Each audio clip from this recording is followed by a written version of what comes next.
তার মধ্যে আমরা 120-এর অধিক আমরা একমত হয়েছি। সব তাদের একটা প্রস্তাব ছিল যে বাংলাদেশকে 4টি প্রদেশে বিভক্ত করা। আমরা এটার সাথে দ্বিমত পোষণ করেছি। তত্ত্বাবধায়ক সরকার গঠনের ব্যাপারে আমরা 2টা প্রস্তাব দিয়েছি। একটা প্রস্তাব আমরা দিয়েছি যে জাস্ট আউটগোয়িং চিফ জাস্টিস উনি হবে।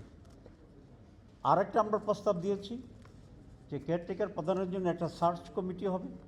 সে সার্চ কমিটির কীভাবে ফর্ম হবে সে ব্যাপারে আমরা ডেফিনেট প্রস্তাব দিয়েছি।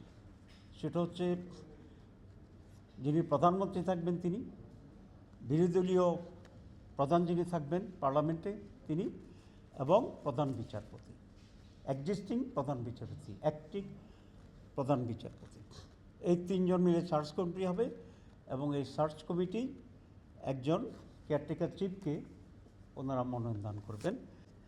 প্রধান বিচারপতি নিয়োগের যে পদ্ধতি আমরা খুব স্ট্রিক্টলি বলেছি যে এটা অ্যাকর্ডিং টু সিনিয়রিটি হবে।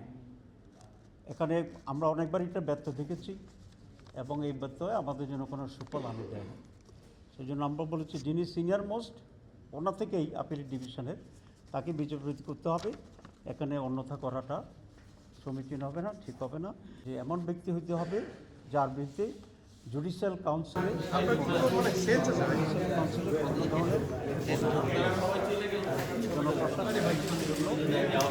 স্থায়ী কমিশন তৈরি করার জন্য আমরা সেখানে বলেছি। জামাত ইসলামী দলীয় দৃষ্টিকোণ থেকে কোনো রিফর্ম চাইবে না। আমরা যে সমস্ত প্রস্তাবনা জমা দিয়েছিলাম আজকে কোনো বিষয়ে আমরা আমাদের পূর্বের প্রস্তাবনাকে চেঞ্জ করে ওনাদের সাথে ঐকমত্য হয়েছি, ঐকমত্য পোষণ করেছি এবং নতুন কিছু প্রস্তাবনা আমরা আলোচনা করেছি যেটা তারাও এগ্রি করার ব্যাপারে একমত হয়েছে। Jamaat is for the people, of the people, by the people. একমতে পড়ছি তো প্রায় 127টার মতো জায়গায়। 166 প্রপোজাল ছিল, মোর দেন 166 প্রপোজাল ছিল।